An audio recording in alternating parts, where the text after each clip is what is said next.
Support for Audacious with Chion Wolf provided by a generous contribution from Suzanne Hopgood in memory of Frank Lord. From Connecticut Public Radio in Hartford, this is Audacious. I'm Chion Wolf.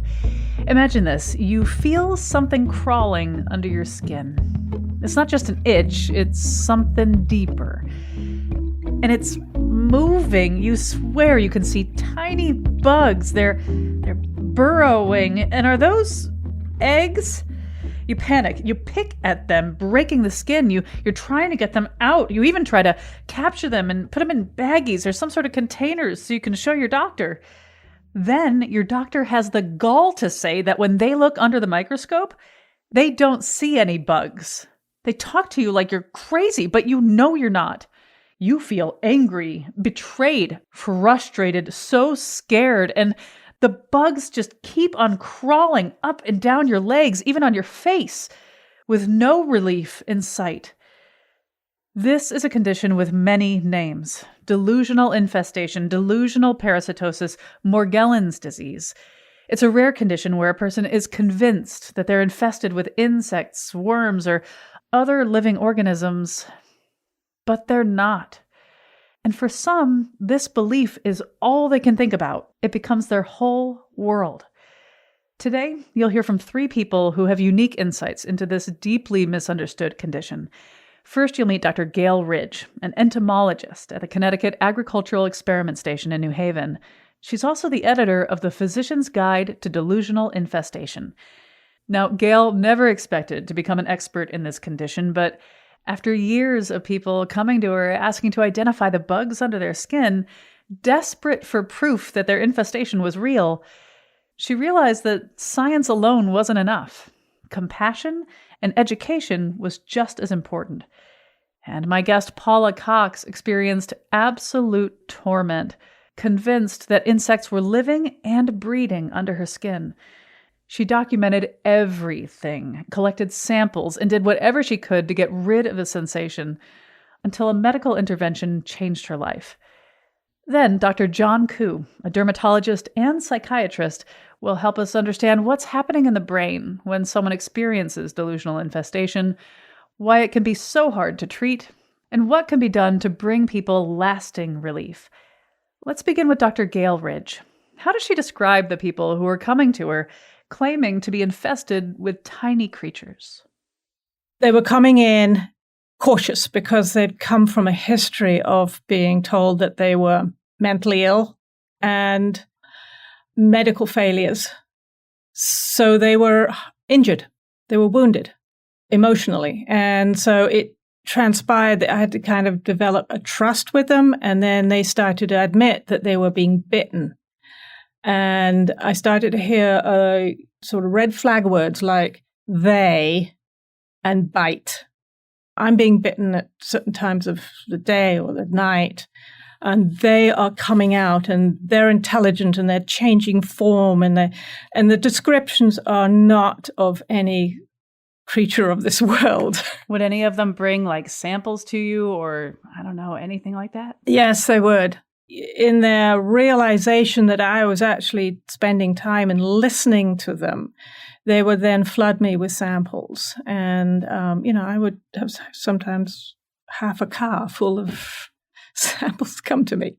But the thing is that the samples aren't anything, right? No. They're trying to prove to me that there's something real, because to them it is real. What I found is that, we as human beings, when there's a gap in information, we try and fill it in. And so by being denied information because the doctors are just as blindsided as anyone else over this, they then start to feel their emotions, and their feeling of emotion and knowledge goes back to often issues with childhood, like being stung or being bitten by an insect. And so they've pulled that information in from their memory and filled up the gap. And then they develop an emotional attachment to it because it's the only thing they can do. When someone would come in with maybe a jar or some tissues, or like, here, look, here, maybe bring out your microscope and look at this, and you would find nothing. Yeah. how would you, just because this is so delicate, obviously you're hearing the pain in their voice.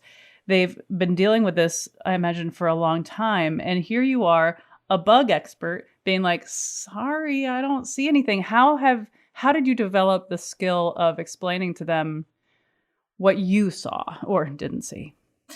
Well, my first step is to be with them, actually physically sitting side by side, joining with them, and then explaining that, as a scientist, a negative result is as good as a positive result, and appreciate that what they're seeing without the magnification could look like a parasite, and they're feeling threatened and attacked, and so their guard is up. And so the mind is playing tricks on their perceptions of what actually is going on. You mentioned certain words that are used, like bite and them, they. Will you talk more about the kind of words that your sensitivity is open to hear when these people come to you? Bite is a single word in the English language that conveys attack, aggression. So, if you go to German has multiple words for a spectrum of things like love. There's 17 different idioms that you can use in German to express love. It's just a very colorful language. But we are very precise in our language, and we use one word, bite. And that gets us into trouble because it's inflammatory. So I try and temper the energy in that and say, well, we don't know what's going on. Let's not think about biting. Let's think about the feeling of it, which is a pinching sensation. And that kind of shifts people more into a neutral ground rather than being in a defensive position. And that helps. And so that once I've kind of softened the blow, then I can show, well, this is a piece of lint. You can see the, the legs and, I can see what you're seeing, but it's actually a piece of lint. And so I bring the patient in or the client in to become detectives in their own mystery. I involve them. So I have a dissecting scope with a TV camera planted on top, linked to a very large television. And so they're seeing what I'm seeing. And I also get them to point out particular culprits on their samples and circle them with a marker. And then I put them under the camera so they can see what they are seeing and what they pointed out. So they're getting much more involved. If they're actively involved, then there's a greater reception for accepting alternative possibilities. Which sounds like fundamental respect for a person who's going through. Absolutely. It is absolutely real to them. They are clearly feeling something, but they're giving it the incorrect name. There's also another powerful driver in this, particularly with people who have been dealing with this for a considerable period of time, is regret. They've put so much time and energy, sunk cost fallacy, confirmation bias, and over a long period of time, those accumulate into a very potent overlay of emotional investment. Most of my clients are highly intelligent, very well educated, very articulate, but they've fallen into a rabbit hole. And I try and dig them out of it and get them to help themselves to dig themselves out of it. I always try and have a family member or a friend with them, because they become the client's memory. The client or patient is in full spate of battle at this point. And when your chemistry is all over the map and emotions all over the map, you don't remember things, but the family member will. They can also monitor what the client or patient is doing at home in the settings away from my office, because they can be, skipping out the door, perfectly happy, and then they revert because they're triggered when they get back to the space that they've been having these experiences in. When people come in and they are adamant that they have an infestation of some sort of insect or bug, and you go through the process of putting it under a microscope and showing them, when it's not what they think it is, when you can't say, you're right, oh my gosh, there's a bug, and here's what kind of bug it is. How do you break the news to them? What do you say? And what kind of reactions do you get? Because I imagine you get people being exhausted and frustrated and seeing what you see and hearing what you're hearing, but also being like, but that can't be it because I'm so sure. One of the first questions I ask is, how long have you been experiencing it? And I have found that people who have experienced this disorder for more than 6 months have now slipped down the slope towards fringe thinking and emotional investment and commitment. Before 6 months, I can tell somebody that this is not what you think it is, and we can have a two-way conversation. But after 6 months, this emotional, almost like a cap of granite, is over most cases an undiagnosed underlying medical condition that the doctors haven't picked up on. And I start to begin to ask questions about, any medications are you taking? Is there anything that happened before, like a trauma, shock? And because I'm still engaged with them, they're beginning to feel, okay, we've just hit a wall, but we're getting through it. Let's see what else can be possibly done. So I very often will place them into a Sherlock Holmes situation where they are a detective in a crime scene and give them a story. People need stories. People are keepers of stories, guardians of stories. Our traditions, our cultures are based on narrative.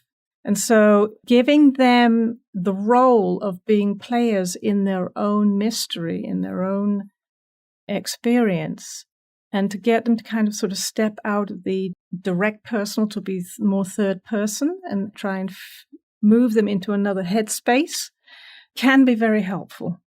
And with the right care, every single one of them could be cured. The name delusional infestation, if you don't identify as being delusional, is incredibly offensive. Will you talk about the name and maybe some alternative options? Oh, yeah. These folks are not mad. They're not delusional. They're misinformed. The reason why delusional has stayed with this disorder is it gives the doctors a fast track to a certain area of diagnosis. It's appalling to be having that name leveled at you. In fact, delusional infestation has an identity crisis in its own right. Since the late 1890s, it's gone through at least 40 different iterations. 1894 is acrophobia. In 1938, it was Pranzella dermatozoovan.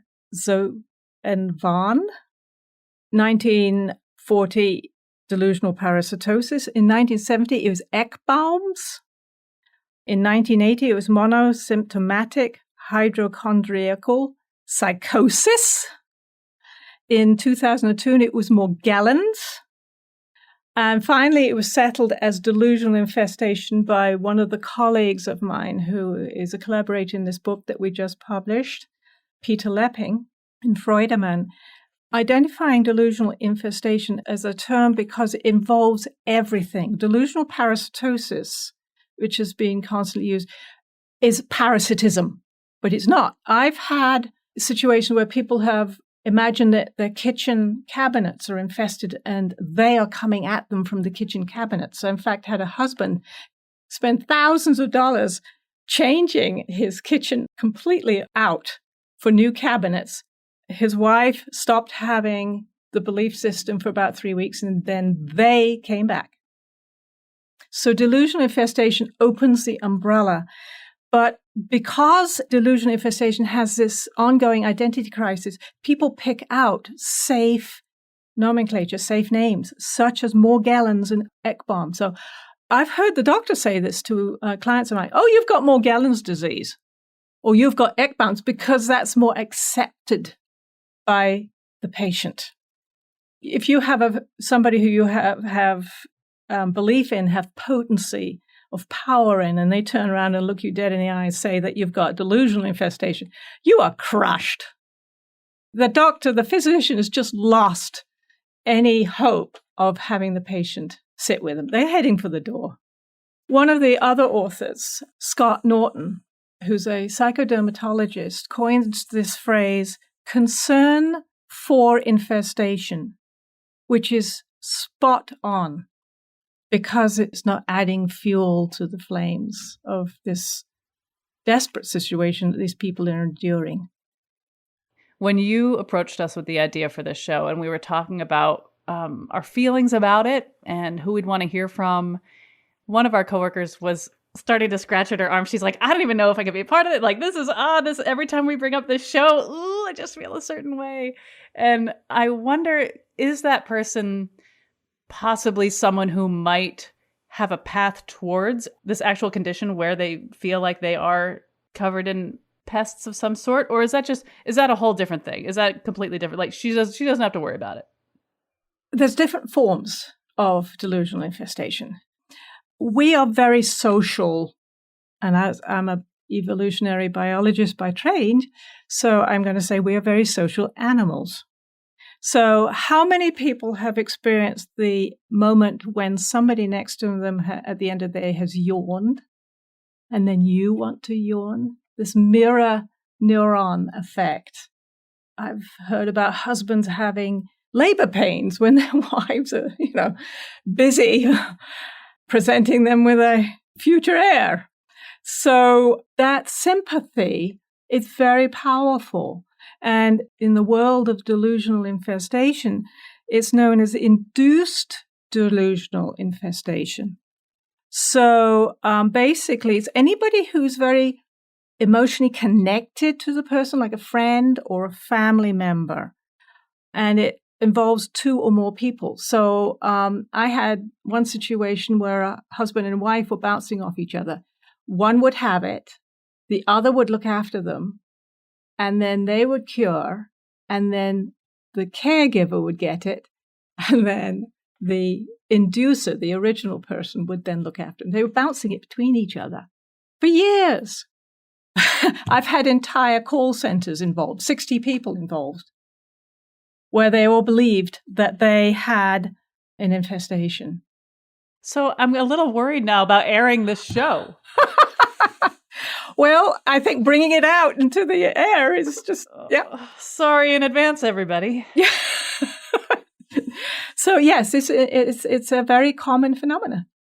There are two other forms of delusional. One is double delusional infestation, where the inducer, the person who's actually dealing with it, will think that someone else, like a child or an animal, is infested and that they're infesting the inducer themselves. The more worrying one is delusion by proxy, which is where they believe that someone else, like a child or an animal or an object, is infested, but they are not. Oh, no. So you can get child protection issues with that. And Nancy Hinkle, who is a veterinary entomologist at the University of Georgia, runs into numerous cases of this with animals and veterinarians dealing with requests to euthanize the animal because it's got delusional infestation. And so then the vets have to be you in this situation to be like, no, your dog has no bugs, no fleas, no nothing, and they don't believe it. Don't believe it. It has to be, because it's the belief system that's the hard nut to crack. The story. Yeah. So when people come to you as maybe their first professional, because they could have thought, let me go to a psychiatrist, let me go to a therapist, let me go to a nutritionist. No, I'm going to go see Dr. Gail Ridge because I got bugs. She's a bug expert. I'm going to start with her. So when you are the first person that people do the brave thing and come to for help, and you can establish, nope, no bugs here, where do you suggest they go next? Because they may not be telling you everything about their medical history. They might not even realize that one experience they had 13 years ago or 6 months ago led this off. Where do you think the best bet is after they see you for you to send them? That is a very open question, because I don't know what kind of relationship they have with their physician. I don't know the caliber of the physician, the skills of the physician. I have to send them back into the medical profession. And so what I can do to help is get the agreement from the client to speak with their doctor and explain to them. So when I talk to the doctors because of HEPA, it's a one-way conversation. So I'm just delivering the information that I have garnered from my interviews and work with the patient, and suggested that this is not to do with parasitism. This is to do with a symptom that's being misunderstood. Leave it at that. And clients who come to me first are often people who've seen me before. I have people who remembered seeing me 25 years ago and they come back. And I can often say, no, there's nothing here. And they're happy. Oh, thank goodness. I was so worried. And you can just hear the air just drain out of them because they've been early enough in their inquiries to realize there are other possibilities. Well, Dr. Gail Ridge, thank you so much for talking with me. You're very welcome. It's been my pleasure. When we get back, Paula Cox on how her delusional infestation began. And I thought, oh my God, that looks like a spider. I've got spider mites. And people with this condition might look to an entomologist like Dr. Ridge or a specialist in skin disorders. But dermatologist and psychiatrist Dr. John Koo warns it's complicated. They will not want to go see psychiatrists, psychologists, any kind of mental health professional. But dermatologists are not mental health professionals. I'm Kyone Wolf. This is Audacious. Stay with me.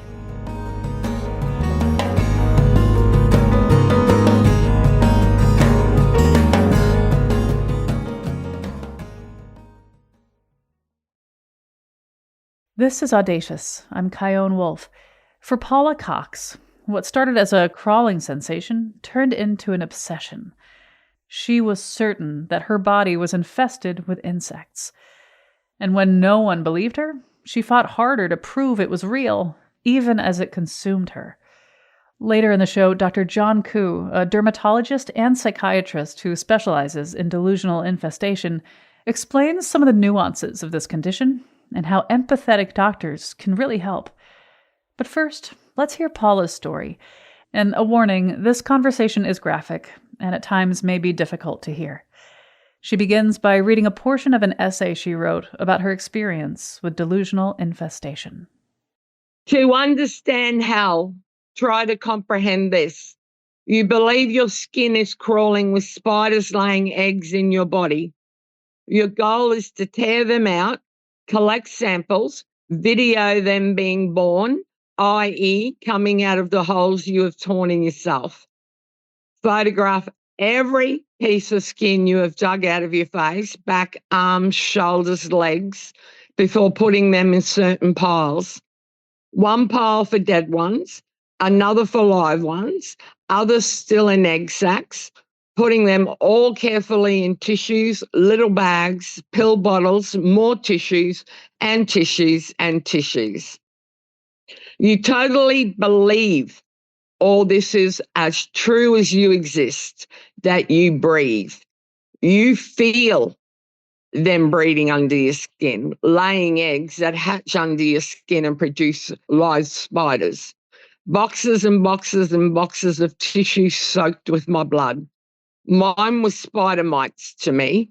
I could actually place the bloody torn skin in a semblance of a spider, well, to me. Why did no one else see what I saw? I had a complete psychotic break from reality, which I kept hidden within. But my holes in my body proved otherwise. I would explain them away. Yes, sis, they really exist. Okay, Mum, I'm not picking at this moment. Yep, all I did was sit in one spot for hours and hours and hours, picking, tearing, digging so deep. I could put an eraser on the end of a pencil in a hole in my face and it would disappear. It would just heal and bam, I'd tear it open again and release and collect the spider mites. Why did no one believe me? Defending myself and my habit as I sunk lower into the pits of hell, where no one came forward, no one helped me, no one came forward to help at all. I'd seen my personal doctor multiple times and showed him my tissue collection, and he looked every time but said nothing was there. So I went to 4 other doctors at different clinics and took my collection of blood-soaked tissues full of my spider mites. But every doctor I saw said there was nothing there. I had blood tests and other tests done, but nothing ever showed up. Till my doctor rang an ambulance after I sent him multiple emails showing the spider mites being born out of me. And he rang me and I said it was all true. I'd been sitting on a kitchen chair with my legs up for 40 hours straight, except to climb off and get a pan and brush to sweep up the ones that were trying to climb the legs of my chair. I was beyond terrified. I was in the depths of my mind, the most scary place someone could be. I asked Paula to take me back to the earliest moments of her experience with delusional infestation. Well, at first I sat outside. I had a chair outside and I started picking my skin. I sat out there picking holes in my face. And then eventually it turned to holes in my shoulders, back, stomach, legs, feet, hands. And I put down something I thought I picked out of me. And I thought, oh my God, that looks like a spider. I've got spider mites. And there's no such thing as a spider mite, but that was my name for them. Some people have worms, dust, but I sat there for about 4 hours with tissues on the table collecting these spider mites out of my body. And from then on, it just got worse and worse and worse. And I couldn't function. I'd go out and people would stare at me because my whole face was covered in big, deep pitted sores. And they were all bright red and looked like they were bleeding because they hadn't healed, because I never gave them a chance to heal. I would just go out, come back and keep picking them. And the deeper I got, the more satisfaction I got in my face. Like an itch. Yeah, I would pick it and I'd think, oh my God, I'm going to go right through my cheek here. And I keep picking, and I'd have a box of tissues and I'd just sop up all the blood. I bled so much. Paula sent her doctor a bunch of pictures and videos, desperate for someone to believe her. His response was swift. He called an ambulance. When the medical team arrived, Paula fought against them, kicking and unleashing a stream of profanity as they forced her into the ambulance. As they bandaged her wounds at the hospital, she remained adamant. The bugs were still there, crawling under her skin, even in her urine. Then, after lighting a cigarette, security intervened. She was restrained, and before she knew it, she felt the sting of an injection in her thigh. 7 hours later, she woke up. A social worker sat beside her. And I felt unbelievably fantastic. I felt relief. I felt calm. The social worker talked to me and I said, I'm fine now. I want to go home. I got cats. And they paid for a taxi voucher for me and I came home. The doctor diagnosed her with complex PTSD and paranoid schizophrenia, something she'd been treated for before, but she'd taken herself off the meds, which likely contributed to her delusional parasitosis. She was prescribed an antipsychotic, which has kept her symptom-free ever since. Paula then took the initiative to create a Facebook group for people with delusional infestation and their loved ones, so they could share their experiences and questions and support one another. But I wondered, looking back, does she feel her situation could have been handled differently? I went to my doctor probably 10 times with these blood-soaked tissues, and he just said there's nothing there and never said a word. Never said delusional parasitosis or asked me anything. My face, I cannot describe how bad my face looked. And I thought, no one helped me. What if there's other people out there that have no idea of this and no one to help them? And I started the group over the last year. I've had people from Australia, America, Europe, and England join. What kind of things are they asking, or what kind of things are you learning about from the people who have signed up for this Facebook group? So sometimes it's an anonymous post and they say things like, my partner, it's usually my partner, not them, because the people who have the problem don't seek help. They don't think they're delusional, right? They don't think they're delusional. No, they think it's really all real. And they ask things like, one anonymous post, which blew me away. Hello, I'm new to the group and I'm hoping that you all can help and understand what I'm going through to maybe provide some suggestions or something. Over a month ago now, my husband got bit by something. Since then, it has become an obsession. At first, it was just in our camper. He has been picking up every little piece of dirt, lint, threads, etc., putting it in a sandwich bag, asking me all day long, hey, look at this. What do you think of this? His arms look awful. He has taken his knife, my nail file picker, and picked all at the sores on his arms. Some of the places are now infected. He believes something is burrowing under his skin. Then they moved around our pump. He mixed pool shock in a pitcher and poured it all over the sores on his arms. He brought the shock into our main bathroom and the smell was so strong. He went to walk-in clinic with his bag of dirt and they just gave him cream for scabies and told him they don't think it is, but do it anyway. He gets so mad when he asks for our opinion and we don't agree with him. What do I do? I'm sorry for the long post, and if you read this far, I appreciate it. So when Jessica reached out to me, I was so rapt you were going to do a story on delusional parasitosis on your radio, because more doctors need to know about it and what to look for. It's hard getting the people with bipolar and schizophrenia to see a psychiatrist because they believe they're fine, because usually they're on medication, they stop like I did, and something happens like this. It doesn't always happen, but it happened to me and a lot of other people on the group. It's one thing, Paula, to heal physically from this experience, and it's an entirely different thing to heal emotionally from it. How are you healing from it? Oh, really well. I feel normal. Whether my paranoid schizophrenia flares up again in a different way or maybe the same way, I'll know to go back and get that injection immediately.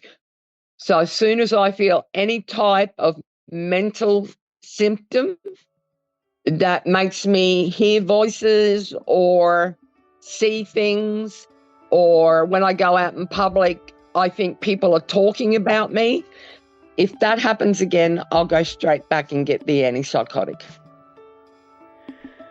Well, Paula Cox, thank you so much for talking with me.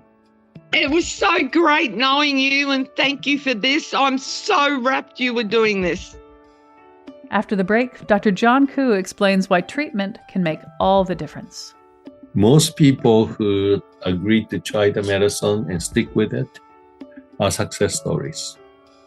But usually they are convinced that they did have infestation. And I never challenged them. I'm Chion Wolf. This is Audacious. Stay tuned.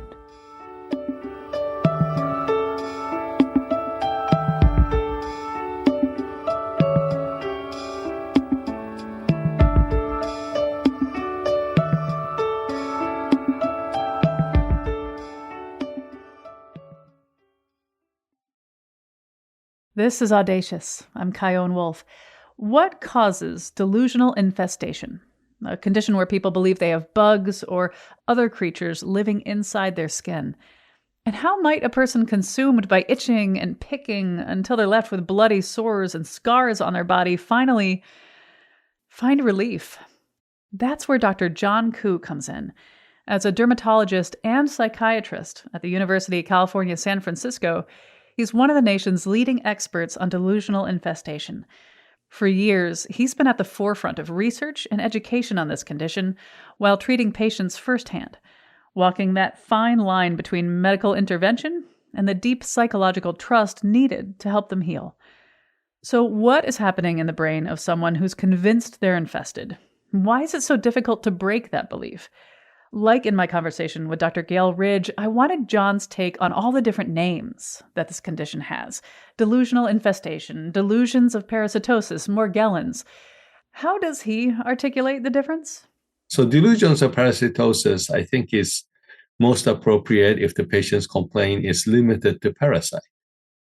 But there are other people who complain about bacteria.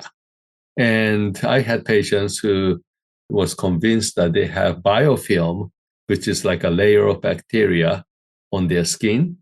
Also, Morgellons, which is a terminology that's never been officially defined, often refers to a similar condition where instead of complaining about parasite, these people are convinced that there are foreign material coming out of their skin, like white dots, black dots, oozing out or flying out of their skin.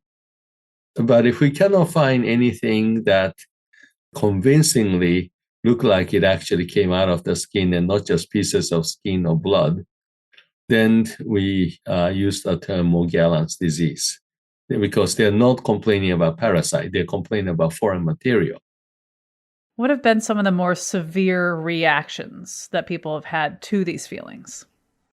This start out as feelings, then develop ideation. Ideation is how they think about it, which becomes over time more and more delusional. And because of the content of their concern, such as don't want to give this parasite to their loved ones, family members, and because many of these are older women, they often have not only children, but grandchildren, that they can easily become like a hermit. They don't want to interact with anybody because they're afraid that they might give it to somebody else. What do we know for sure about why this happens or how this happens? We don't know exactly how this happens, but there are theories. And first thing that is interesting is, why is it mostly older women? Usually at least 50 years old, although sometimes I see some patients like late 40s. Why women? So the theory is that in the brain, there's a chemical called dopamine.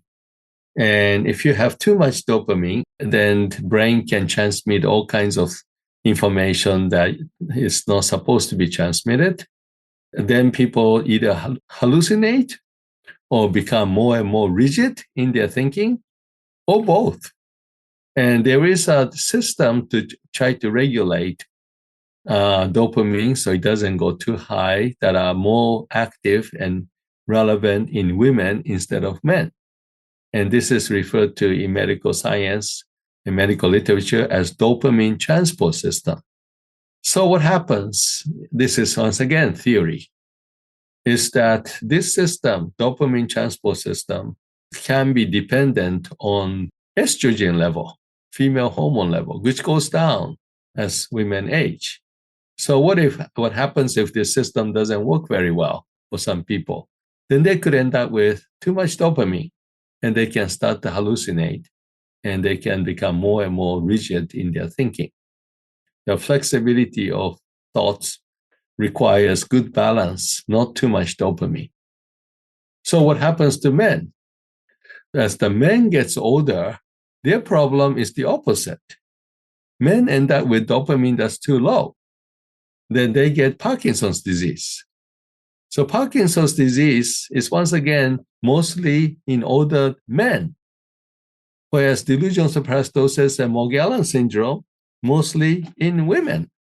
And not only that, the most effective way to treat delusion superstosis and Morgellons syndrome is to be on antipsychotic medication, which is all designed to lower dopamine transmission. Well, what about men? When men gets Parkinson's disease, the main anti-Parkinsonian medication is the one that increases dopamine. So what happens if you give too much anti-Parkinson medicine to men? They can develop delusional superstosis. So what happens when women get too much antipsychotic? Then they can develop Parkinson's disease, which we call pseudo-Parkinsonian syndrome.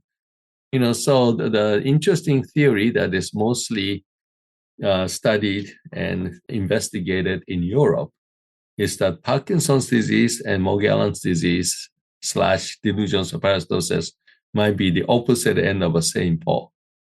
Well, what about the reality? How do you deal with it?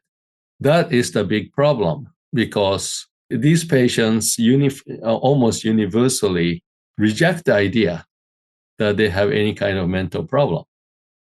So they will not want to go see psychiatrists, psychologists, any kind of mental health professional.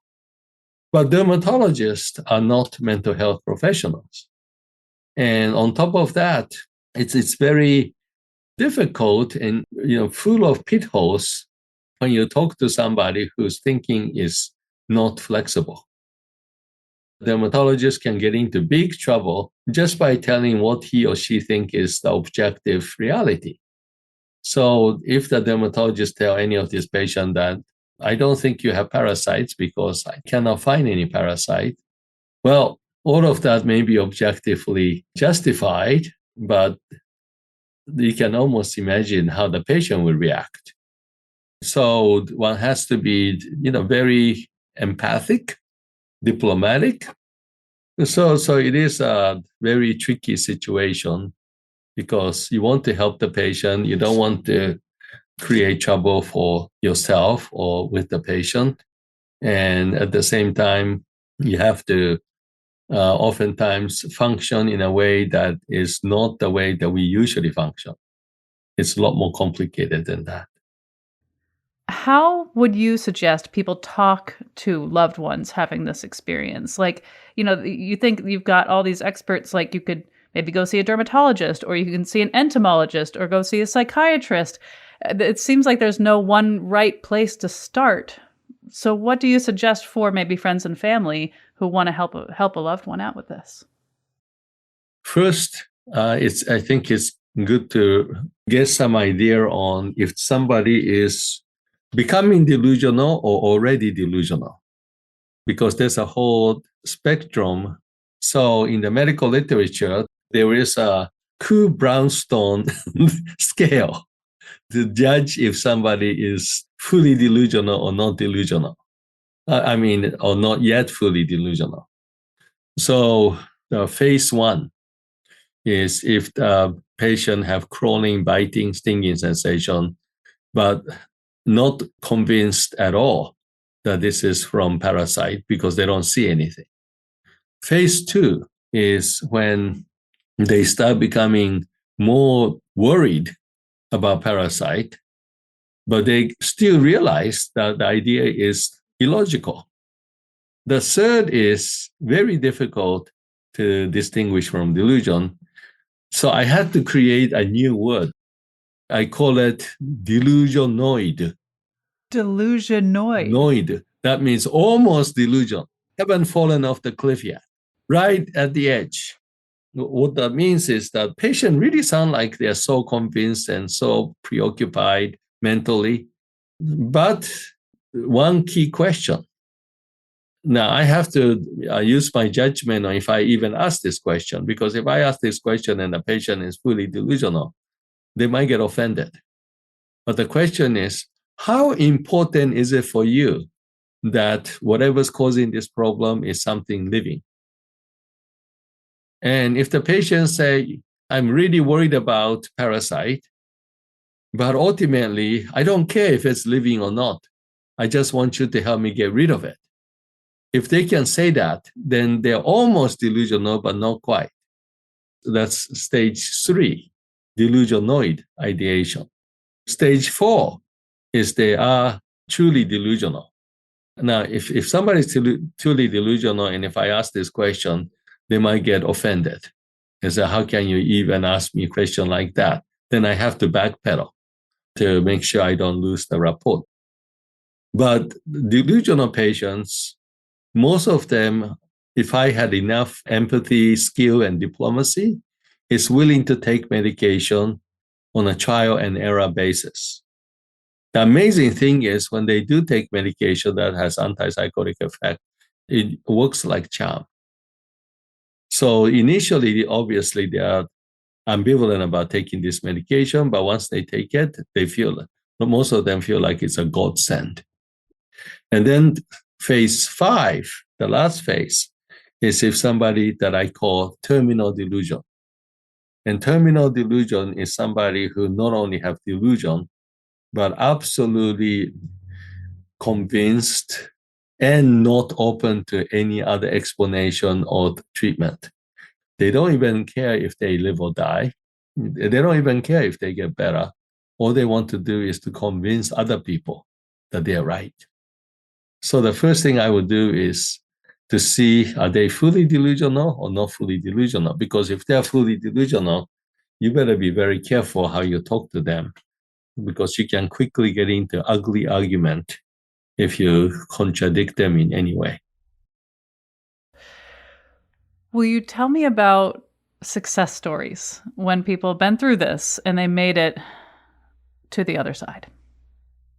Most people who agree to try the medicine and stick with it are success stories.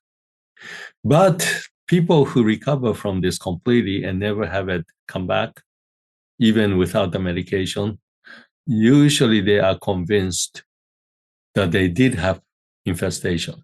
And I never challenge them. Even if they are totally recovered and happy and that their life is back, I don't want to take any risk by saying that, you might have never had a parasite, because, why take such chance? Well, Dr. John Koo, thank you so much for talking with me. Yeah, thanks. Audacious is always lovingly produced by Jessica Severin DeMartinez, Meg Fitzgerald, Robin Doyon-Aitken, and Meg Dalton at Connecticut Public Radio in Hartford. We've covered a lot of rare and misunderstood conditions, like what it's like having body integrity dysphoria, an extraordinarily rare condition in which a person has an intense desire for the amputation of a healthy limb. My feeling is that people who haven't tried being an amputee don't know what it's like, and maybe they'd like it. I squeeze my stump with my hand and say, gee, this feels nice. I am so lucky. We also talked with people who have prosopometamorphopsia, or PMO. That's an ultra-rare condition where people see, instead of normal faces on the people around them, demon-like or moving facial features. My first thought was that I woke up in a demon world. The eyes are stretched back, the mouth is stretched back, the ears are stretched and come to a point. I was thinking that I was going to have to go surrender myself into a psych ward because I thought I'd just completely lost my mind. I couldn't even recognize that I was seeing things wrong. I was just like, you're a bad person and you don't love your boyfriend, and that's why you think he's weird looking. You can find all of these conversations and resources at ctpublic.org/audacious or wherever you get your podcasts. Stay in touch with me on the socials at Kyone Wolf, and you can always send an email to audacious@ctpublic.org. Peace.